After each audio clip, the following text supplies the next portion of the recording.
일본 오사카 교육청이 충격적인 결정을 내렸습니다. 모든 일본 학생들에게 한글 교육을 도입하라. 수천 년간 이어져 온 자국 문자인 한자 대신 이웃나라 한국의 글자를 배우겠다는 결정을 내린 겁니다. 하지만 학교는 반발했고 일부 학부모는 아이를 자퇴시키겠다고까지 했습니다. 어떻게 한국의 문자를 우리 아이에게 가르치느냐는 거센 비난이 들끓었습니다. 그런데 정확히 1년 후 단 한 명의 장애 학생이 이 모든 것을 뒤바꿔버렸습니다. 태어나 처음으로 또렷이 자신의 생각을 글로 표현한 그날, 그 아이는 울었고 선생님도 부모도 울었습니다. 그리고 일본 전역이 또 한 번 울었습니다. 전국 학력평가 국어 영역 1등이라는 기적. 그 아이의 필체엔 익숙한 한자가 아닌 낯선 한글이 또렷이 새겨져 있었습니다. 도대체 무슨 일이 벌어진 걸까요? 오늘의 특별한 이야기 바로 시작합니다. 사연 시작하기에 앞서 구독 버튼 한 번만 꾹 눌러주세요. 안녕하세요. 저는 오사카에 살고 있는 스즈키 하루토입니다. 올해 17살이고 선천성 청각장애를 가지고 태어났어요. 제가 듣는 소리는 정말 작은 진동뿐입니다. 그래서 어릴 때부터 입술을 읽고 수화로 소통하며 살아왔어요. 하지만 가장 힘든 건 글자였습니다. 특히 한자 말이죠. 저희 가족은 할아버지, 할머니, 부모님, 그리고 저까지 3대가 함께 살고 있어요. 할아버지는 전통 서예가시고 아버지는 일본어 교사예요. 저희 집안은 그야말로 일본 전통 문화의 수호자라고 할 수 있죠. 할아버지는 매일 아침 붓을 들고 한자를 쓰시면서 이렇게 말씀하세요. 한자는 우리 조상들의 지혜가 담긴 보물이다. 하나하나에 깊은 뜻이 있단다. 아버지도 학교에서 학생들에게 한자의 아름다움을 가르치시죠. 일본어의 정수는 한자에 있어. 히라가나, 가타카나, 한자가 어우러져야 비로소 완전한 일본어가 되는 거야. 그런데 정작 저는 한자를 읽는 게 너무나 어려웠어요. 청각장애가 있다 보니 한자의 음독, 훈독을 구분하는 것도 힘들고 비슷하게 생긴 한자들은 정말 악몽 같았습니다. 특히 기억에 남는 건 초등학교 3학년 때였어요. 하나와 쿠사를 계속 헷갈렸거든요. 둘 다 위쪽 모양이 비슷해서 구분이 안 됐어요. 그래서 시험에서 꽃밭을 풀밭이라고 썼다가 선생님께 혼났던 기억이 생생해요. 제가 겪는 가장 큰 어려움은 학교에서였어요. 고등학교 2학년이 된 어느 날 국어 시험에서 일어난 일을 잊을 수가 없습니다. 시험 문제 중에 우울이라는 한자가 나왔는데 저는 그 글자를 전혀 읽을 수 없었어요. 우자는 19획, 울자는 무려 29획이나 되는 복잡한 글자였거든요. 청각장애가 있는 저에게는 한자의 소리를 알 수 없으니까 오직 모양으로만 외워야 했어요. 그런데 이렇게 복잡한 글자를 어떻게 외우라는 거죠? 시험지를 보고 있는데 눈물이 날 것 같았죠. 다른 친구들은 술술 답을 써가는데 저는 문제조차 제대로 읽을 수 없었거든요. 그날 시험 결과는 참담했습니다. 국어 점수가 30점이었어요. 다른 과목은 괜찮았는데 한자 때문에 국어는 항상 발목을 잡혔죠. 시험지를 받고 집으로 돌아가는 길, 정말 절망스러웠어요. 버스 정류장 안내판을 봐도 상점 간판을 봐도 한자가 나오면 저는 항상 멈춰 서야 했습니다. 저 글자가 뭐라고 쓰여 있는 걸까? 17살이 되도록 혼자서는 글자를 제대로 읽을 수 없다는 게 너무 부끄러웠어요. 더 절망적인 건 일상생활에서도 마찬가지였어요. 지하철 안내판, 병원 안내문, 심지어 휴대폰 메시지까지 한자가 나오면 저는 항상 누군가에게 물어봐야 했습니다. 어느 날은 친구와 약속을 잡았는데 친구가 문자로 만날 장소를 보냈어요. 신주쿠역 동쪽 출구라고 썼는데 저는 그 한자들을 읽을 수 없어서 어머니께 물어봐야 했어요. 엄마, 이게 뭐라고 쓰여 있어요? 어머니는 항상 친절하게 설명해 주셨지만 제 마음은 무너져가고 있었어요. 하루토야, 이건 신주쿠역 동쪽 출구라고 쓰여 있어. 그날 밤 침대에 누워서 생각했어요. 언제까지 다른 사람에게 의존해서 살아야 할까요? 언제까지 제가 혼자서는 할 수 없는 일들을 다른 사람에게 부탁해야 할까요? 그런 제게 전환점이 된 건 2024년 4월의 일이었어요. 학교에서 장애 학생을 위한 국제 교류 프로그램이 있었는데 한국의 청각장애 학생들과 화상으로 만나는 시간이었습니다. 처음에는 별 기대를 하지 않았죠. 어차피 한국 학생들도 우리와 비슷하겠지. 문자 때문에 고생하고 있을 거야. 하지만 제 생각은 완전히 틀렸습니다. 화면에 나타난 건 서울에 있는 한국농아대학교 학생들이었습니다. 김미나라는 제 또래 여학생이 밝은 미소로 저희를 반갑게 맞아줬어요. 안녕하세요. 한국에서 온 미나예요. 만나서 반가워요. 미나 씨의 수어는 정말 자연스러웠어요. 그런데 더 놀라운 건 그 다음이었습니다. 미나가 채팅창에 글을 쓰는데 그 속도가 정말 놀라웠어요. 저희가 한자 때문에 한 글자 한 글자 고민하며 쓸 때 미나는 마치 물 흐르듯 술술 글을 써 내려가는 거예요. 제가 어떻게 이렇게 빨리 쓸 수 있어요? 라고 수어로 물으니까 미나가 환하게 웃으며 답했어요. 한글은 소리 나는 대로 쓰면 되거든요. 한자처럼 복잡하게 변환할 필요가 없어서 정말 편해요. 그 순간 저는 깨달았어요. 저처럼 청각장애가 있어도 한국 학생들은 문자 때문에 고생하지 않는다는 걸 말이죠. 미나는 계속해서 설명해줬어요. 한국은 예전에 한자를 썼지만 지금은 일상생활에서 한글만 써요. 훨씬 쉽고 빠르거든요. 제가 궁금해서 물었어요. 그럼 한글은 어떻게 생긴 거예요? 미나가 화면에 한글을 써서 보여줬어요. 이게 제 이름이에요. 김미나. 기역, 니은, 미음 같은 자음과 이, 아 같은 모음을 조합해서 만들어요. 정말 신기했어요. 직선과 곡선의 간단한 조합으로 글자가 만들어지는 거예요. 자음 14개, 모음 10개만 알면 모든 글자를 읽고 쓸 수 있어요. 저처럼 청각장애가 있어도 전혀 문제 없어요. 그 말을 들은 순간 제 심장이 뛰기 시작했어요.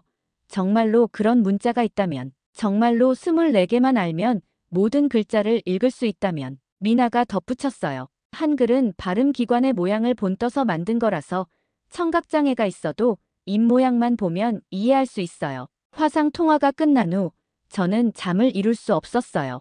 혹시 정말로 그런 문자가 있다면, 혹시 저도 다른 사람의 도움 없이 글을 읽고 쓸 수 있다면. 그날 밤 저는 처음으로 희망이라는 걸 느꼈어요. 하지만 한글에 대한 호기심이 커지던 중 우리 가족에게 큰 시련이 찾아왔습니다. 어느 날 오후 할머니가 갑자기 가슴을 움켜쥐시며 쓰러지셨어요. 급성 심장마비였죠. 할아버지가 당황하시면서 119에 신고하셨고 구급차가 도착해서 할머니를 병원으로 모셨어요. 응급실에서 기다리는 동안 저희 가족은 모두 불안에 떨었습니다. 의사 선생님이 나와서 할머니 상태를 설명해 주셨는데 문제는 그 다음이었어요. 의사 선생님이 건네주신 진단서와 치료 계획서를 보니 그 내용이 너무 어려운 한자로 가득했어요. 급성심근경색증으로 인한 관상동맥 협착이 확인되어 긴급 수술이 필요합니다. 할아버지가 서류를 들여다보시며 한숨을 쉬셨어요. 이게 다 무슨 말인지 모르겠구나. 요즘 의학 용어는 너무 어려워. 아버지도 휴대폰으로 한자를 하나하나 검색해가며 의미를 파악하려고 애쓰셨습니다. 급성심근경색증. 심장 근육에 혈액 공급이 중단되는 병이네. 관상동맥 협착은 심장 혈관이 좁아진다는 뜻인가? 의사 선생님은 바쁘셔서 자세한 설명을 해줄 시간이 없었고 저희는 인터넷과 의학 사전을 찾아가며 할머니의 상태를 이해하려고 노력했습니다. 하지만 가장 절망적이었던 건 저였어요. 할머니의 상태가 어떤지, 어떤 치료를 받으시는지 전혀 알 수 없었거든요. 가족들이 설명해 주려 해도 어려운 한자를 수화로 전달하는 건 불가능했어요. 할아버지가 제게 다가와서 말씀하셨어요. 하루토야, 할머니가 많이 아프시단다. 하지만 의사 선생님이 잘 치료해 주실 거야. 하지만 저는 답답했어요. 구체적으로 어떤 병인지, 얼마나 위험한지, 언제쯤 나아지실지 아무것도 알 수 없었어요. 그날 밤 병원 복도에서 기다리면서 저는 제 무력감에 절망했어요. 가족의 가장 중요한 순간에 저 혼자만 소외된 기분이었어요. 만약 더 쉬운 문자가 있다면, 만약 제가 글자를 자유롭게 읽을 수 있다면 이런 일은 없을 텐데. 그때 한국의 미나 얼굴이 떠올랐어요. 한글이라는 문자에 대한 이야기가 계속 머릿속을 맴돌았습니다. 절망에 빠져있던 그때 기적 같은 일이 일어났어요. 한국농아대학교에서 청각장애인을 위한 한글 교육 봉사단이 일본에 온다는 소식을 들었습니다. 미나도 그 봉사단에 포함되어 있었고요. 저는 주저하지 않고 신청했어요. 하지만 가족들의 반응은 예상했던 대로 차가웠습니다. 특히 할아버지가 가장 크게 반대하셨죠. 하루토야, 우리는 일본인이다. 왜 한국 글자를 배우려고 하니? 조상 대대로 이어온 한자를 버리고 외국 문자를 배운다니 말이 되니? 할아버지의 목소리에는 실망이 가득했어요. 나는 평생 서예가로 살면서 한자의 아름다움을 추구해왔다. 한 획 한 획에 담긴 조상들의 지혜를 소중히 여겨왔단다. 그런데 내 손자가 그걸 버린다니. 아버지도 걱정스러워 하셨어요. 하루토야, 내 마음은 이해한다. 하지만 학교에서 뭐라고 하겠니? 동료 교사들에게 뭐라고 설명해야 할까? 일본어 교사인 내 아들이 한국 글자를 배운다면. 저는 눈물을 참으며 대답했어요. 할아버지, 아버지, 저는 한자를 버리려는 게 아니에요. 다만 제가 글을 읽을 수 있는 방법을 찾고 싶을 뿐이에요. 하지만 가족들은 쉽게 이해해주지 않았어요. 며칠 동안 집안 분위기가 무거웠어요. 그러던 중 할머니가 깨어나셨어요. 수술이 성공적으로 끝나고 의식을 회복하신 거예요. 할머니는 저를 보시더니 손을 내미셨어요. 하루토야, 할머니 걱정 많이 했지? 저는 할머니 손을 잡고 눈물을 흘렸어요. 할머니는 제 눈물을 닦아주시며 말씀하셨어요. 하루토야, 내가 원하는 걸 해라. 이 할머니가 허락한다. 결국 할머니의 허락으로 저는 한글 교육 프로그램에 참여할 수 있게 되었어요. 드디어 한국 봉사단이 오사카에 도착했어요. 이들이 가져온 건 단순한 한글 교육이 아니었어요. 청각장애인을 위한 특별한 교육 프로그램이었어요. 봉사단장인 박준호 교수님이 저희를 따뜻하게 맞아주셨어요. 안녕하세요, 여러분. 저는 한국농아대학교에서 온 박준호 교수입니다. 여러분들을 위해 특별한 한글 교육 프로그램을 준비해왔어요. 그런데 박 교수님이 수화로 말씀하시는 걸 보고 깜짝 놀랐어요. 교수님도 청각장애인이셨던 거예요. 박 교수님이 자기소개를 계속하셨어요. 저도 여러분과 같은 청각장애인입니다. 어릴 때부터 한자 때문에 정말 많이 고생했어요. 하지만 한글을 만나고 나서 제 인생이 완전히 바뀌었습니다. 교수님의 눈빛에는 깊은 경험이 담겨 있었어요. 저는 30년 전 일본에 유학 왔을 때 일본의 청각장애 학생들이 한자 때문에 얼마나 힘들어하는지 직접 봤어요. 그때부터 꿈이 생겼습니다. 언젠가 한글을 통해 일본의 청각장애 학생들을 도와주겠다고 말이에요. 박 교수님의 말씀을 들으니 가슴이 뜨거워졌어요. 저와 같은 처지에서 성공하신 분이 저를 가르쳐 주신다니. 한글은 세계에서 유일하게 발음기관의 모양을 본떠 만든 과학적 문자입니다. 청각장애가 있어도 입모양과 혀의 위치만 알면 쉽게 이해할 수 있어요. 정말 신기한 설명이었어요. 기역은 혀 뒤쪽이 목구멍을 막는 모양, 니은은 혀끝이 잇몸에 닿는 모양, 디귿은 혀끝이 윗니에 닿는 모양이라고 했어요. 박 교수님이 거울을 주시며 말씀하셨어요. 직접 거울을 보면서 확인해 보세요. 정말로 그 모양대로 되어 있을 거예요. 저는 거울을 들고 기역 소리를 내는 입모양을 만들어 봤어요. 정말로 혀 뒤쪽이 목구멍을 막고 있었어요. 니은 소리를 내니 혀끝이 윗잇몸에 닿았고 디귿 소리를 내니 혀끝이 윗니에 닿았어요. 저도 처음에는 믿기지 않았어요. 박 교수님이 미소를 지으시며 말씀하셨어요. 하지만 한글을 배우고 나서 저는 완전히 다른 사람이 되었습니다. 박사학위도 받고 교수도 되고 이렇게 여러분을 가르칠 수 있게 되었어요. 한글이 저에게 준 가장 큰 선물은 자신감이었습니다. 소리를 들을 수 없는 저에게도 한글의 원리가 눈으로 보이는 거였어요. 이렇게 과학적으로 만들어진 문자라서 청각장애가 있어도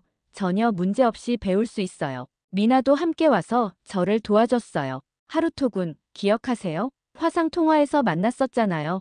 드디어 직접 만나게 되어서 정말 기뻐요. 드디어 한글 공부를 시작한 지 일주일 만에 놀라운 일이 일어났어요. 저는 제 이름을 한글로 쓸 수 있게 되었어요. 한자 이름을 한글로 스즈키 하루토로요. 단순해 보이지만 저에게는 혁명 같은 일이었어요. 한자로는 스즈키 하루토라고 써야 하는데 스즈자는 금속에 관련된 복잡한 13획, 키자는 나무를 뜻하는 4획, 하루자는 봄을 뜻하는 9획, 토자는 사람을 뜻하는 2획이에요. 총 28획을 그려야 제 이름 하나를 쓸 수 있어요. 더 복잡한 건 이 한자들이 제 이름에서는 원래 뜻과 전혀 다른 음으로 읽힌다는 거예요. 스즈는 스즈, 키는 키, 하루는 하루, 토는 토로 읽어야 하는데 이걸 외우는 것만도 엄청난 일이었어요. 하지만 한글로는 스즈키 하루토 이렇게 간단한 선들의 조합이면 돼요. 소리 나는 대로 그대로 적으면 되는 거예요. 더 놀라운 건 속도였어요. 한자로 제 이름을 쓰려면 30초 정도 걸렸는데 한글로는 5초면 충분했어요. 미나가 저를 격려해줬어요. 하루토군, 정말 빨리 배우시네요. 한국 학생들도 이렇게 빨리 배우지 못해요. 박 교수님도 놀라셨어요. 하루토군의 학습 속도가 정말 놀랍네요. 청각장애인이 한글을 배울 때 보이는 전형적인 패턴이에요. 시각적으로 체계적인 문자라서 오히려 더 쉽게 이해하시는 것 같아요. 저도 그랬거든요. 박 교수님의 경험담이 저에게는 큰 힘이 되었습니다. 2주가 지나자 저는 간단한 문장을 읽을 수 있게 되었어요. 안녕하세요. 저는 하루토입니다. 일본에서 왔어요. 이 문장을 한글로 쓰고 읽을 때의 그 감격을 어떻게 표현할까요? 태어나서 처음으로 제가 스스로 쓴 글을 제가 스스로 읽은 거예요. 그동안 항상 다른 사람에게 이게 뭐라고 쓰여 있어요? 라고 물어봐야 했는데 이제는 제가 직접 읽을 수 있었어요. 미나가 온라인으로 계속 도움을 줬어요. 매일 저녁 화상 통화를 하면서 한글 연습을 했죠. 하루토군, 오늘은 받침을 배워봐요. 기역, 니은, 디귿, 리을, 미음, 비읍, 시옷, 이응 이것만 알면 복잡한 글자도 읽을 수 있어요. 받침이라는 개념도 신기했어요. 한자에는 없는 개념이거든요. 자음 하나가 글자 아래쪽에 와서 소리를 마무리하는 거예요. 한국이라는 글자를 봐요. 히읗, 아, 니은이 합쳐져서 한, 기역, 우 기역이 합쳐져서 국이 되는 거예요. 정말 논리적이고 체계적인 구조였어요. 하지만 가족들의 반응은 여전히 복잡했어요. 어느 날 저녁 할아버지가 제 노트를 보시더니 깊은 한숨을 쉬셨어요. 하루토야, 이게 정말 좋은 일일까? 할아버지의 목소리에는 깊은 고민이 담겨 있었어요. 나는 평생 한자의 아름다움을 추구해왔다. 용자 하나에도 힘찬 기운이 담겨 있고 산자에는 웅장한 자연이 담겨 있단다. 그런데 이런 간단한 선들로 그 모든 걸 표현할 수 있다니. 할아버지는 제 한글 노트를 계속 들여다보셨어요. 물론 실용적일지도 모르겠다. 하지만 우리가 잃는 것은 없을까? 아버지도 학교에서 어려움을 겪고 계셨어요. 하루토야, 동료 선생님들이 내게 물어보더라. 스즈키 선생님, 아들이 한국 글자를 배운다면서요? 라고. 일본어 교사로서 정말 곤란한 상황이야.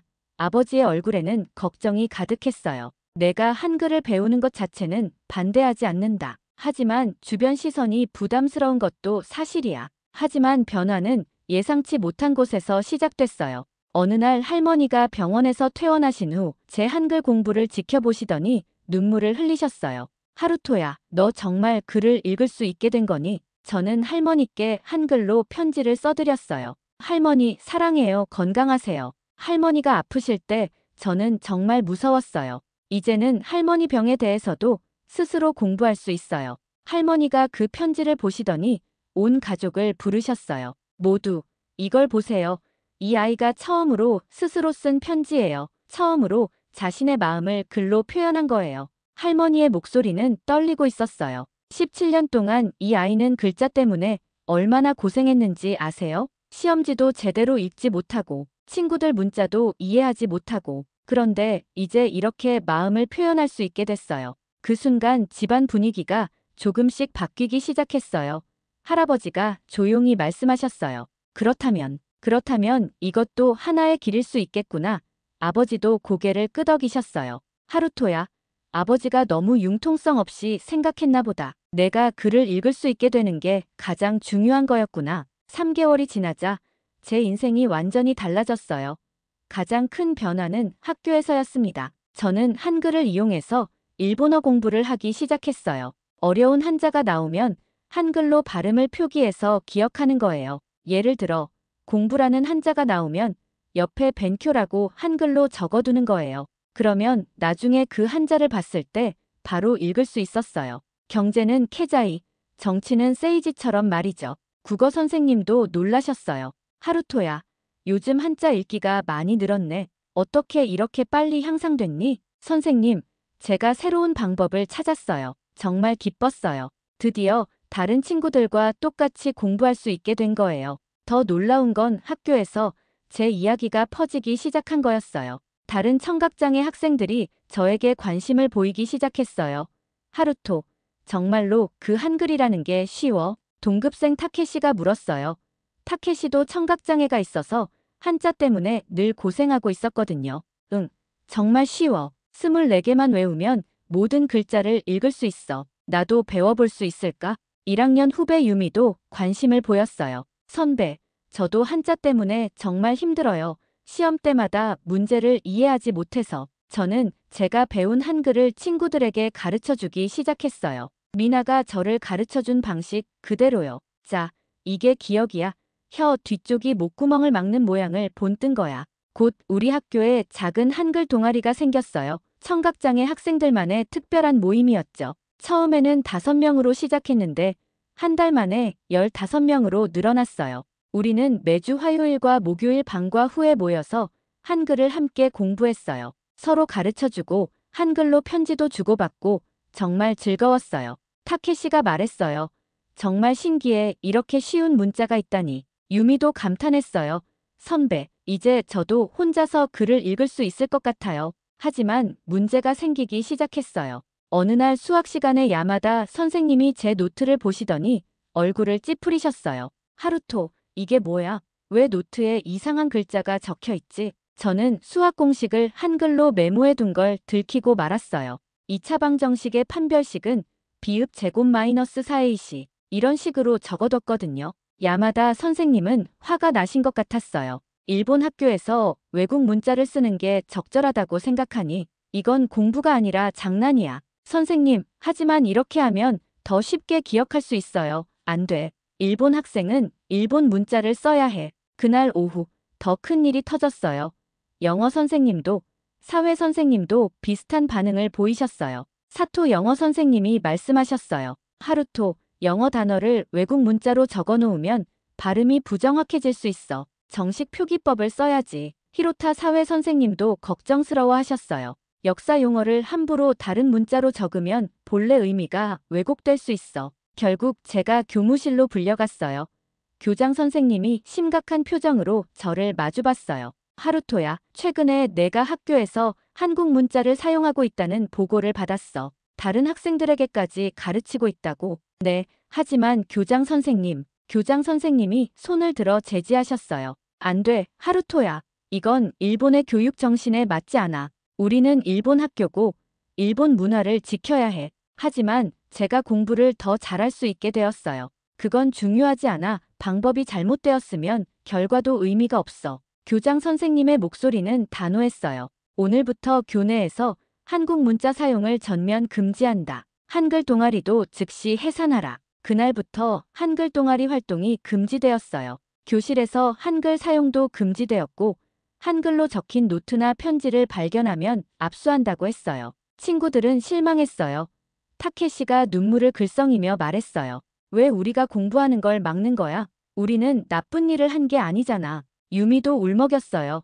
한글 덕분에 처음으로 공부가 재밌어졌는데 왜 빼앗아가는 거예요? 저도 절망적이었어요. 드디어 찾은 희망의 빛이 다시 꺼져가는 것 같았어요. 하지만 포기할 수 없었어요. 우리는 몰래 모이기 시작했어요. 학교 근처 도서관에서, 때로는 제 집에서 한글 공부를 계속했어요. 우리가 뭘 잘못했다고 이런 취급을 받는 거야? 타케시의 목소리에는 분노가 담겨 있었어요. 맞아. 우리는 단지 더 나은 방법을 찾았을 뿐인데. 유미도 동조했어요. 저는 친구들을 다독였어요. 포기하지 말자. 언젠가는 우리가 옳다는 걸 증명할 수 있을 거야. 그런데 정말 극적인 일이 일어났어요. 5개월째 되던 어느 날, 우리 학교에서 전국 장애학생 학력평가 시험이 있었어요. 청각장애 학생들을 대상으로 하는 특별한 시험이었죠. 시험을 준비하면서 저와 한글 동아리 친구들은 은밀하게 한글을 활용했어요. 어려운 한자가 나오면 한글로 발음을 적어두고 복잡한 개념들을 한글로 정리했어요. 시험 당일, 저는 자신감이 넘쳤어요. 그동안 읽지 못했던 한자들을 모두 읽을 수 있었거든요. 국어 영역의 고전 문학 문제가 나왔어요. 평소 같으면 포기했을 문제였는데 이번에는 달랐어요. 한글로 발음을 익혀둔 한자들이 술술 읽혔어요. 결과 발표일이 다가왔어요. 그리고 믿을 수 없는 일이 벌어졌어요. 저와 한글 동아리 친구들은 그 시험에서 놀라운 성과를 거두었어요. 전원이 전국 평균을 훨씬 웃도는 점수를 받은 거예요. 특히 저는 국어 영역에서 전국 1등을 했어요.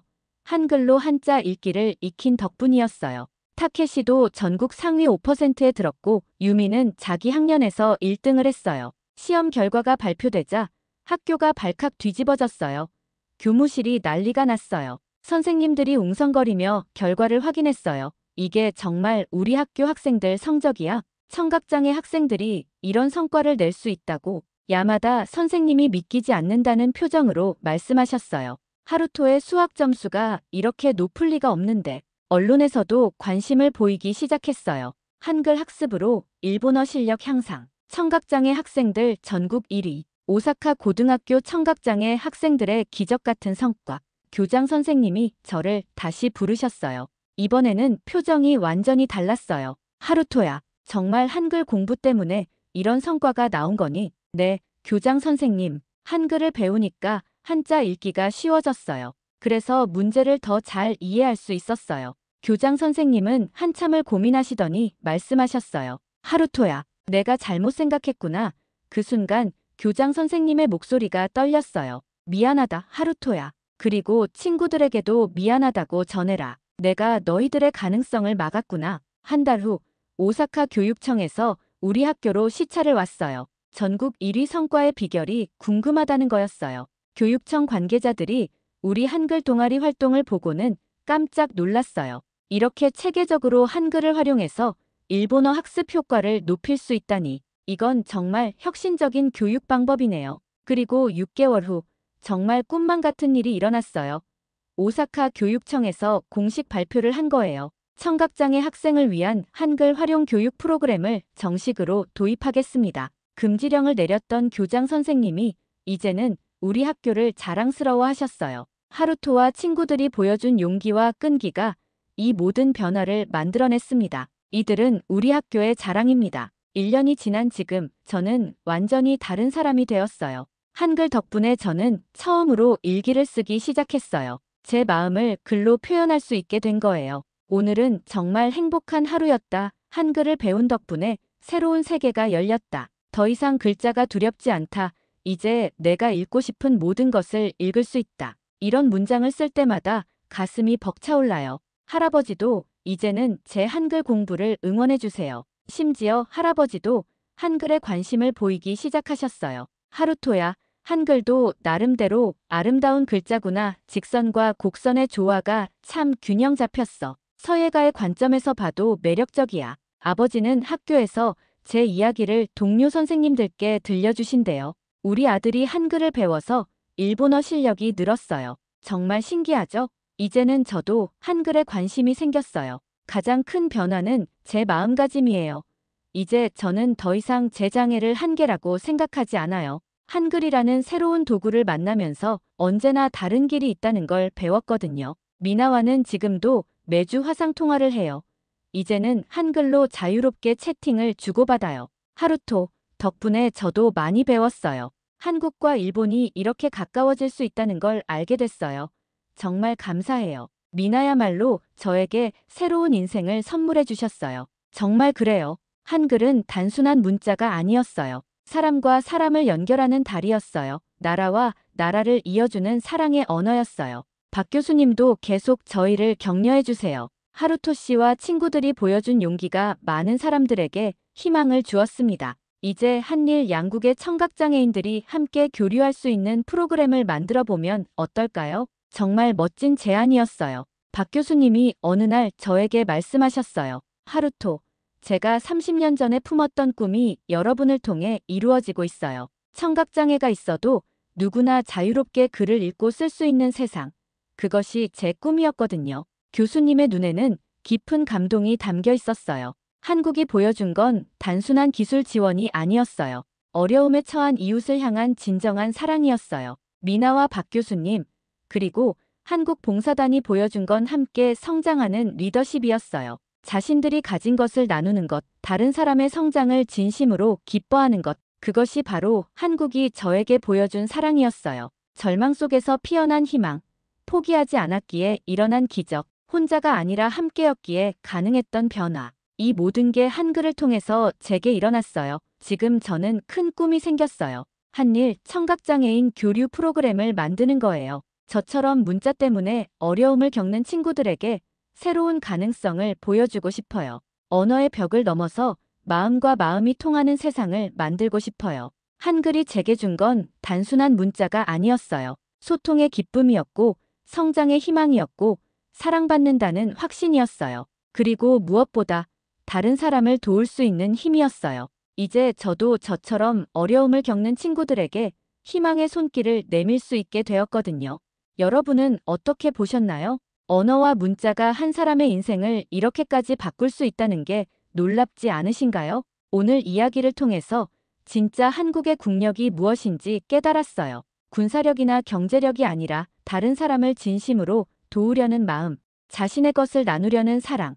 그것이 진짜 힘이라는 걸 말이에요. 한국이 세계에 보여주고 있는 건 바로 그런 사랑의 리더십이에요. K-팝, K-드라마를 넘어서 K-사랑이 전 세계로 퍼져나가고 있는 거죠. 문자 하나가 이렇게 큰 변화를 만들 수 있다는 게 정말 놀라워요. 세종대왕이 600년 전에 품었던 모든 사람이 글을 읽고 쓸 수 있게 하자는 꿈이 지금도 계속되고 있는 거네요. 오늘 이야기가 감동적이셨다면 좋아요와 구독, 알림 설정까지 꼭 눌러주세요. 댓글로 여러분의 생각도 나눠주시고요. 혹시 여러분 주변에도 문자나 언어 때문에 어려움을 겪는 분이 계시다면 이 이야기를 공유해주세요. 작은 관심이 누군가에게는 큰 희망이 될 수 있거든요. 다음에는 또 다른 감동 사연으로 돌아올게요. 오늘도 시청해주셔서 정말 감사합니다. 지금까지 감동적인 사연을 소개하는 감동 더하기였습니다. 오늘도 행복한 하루 되세요.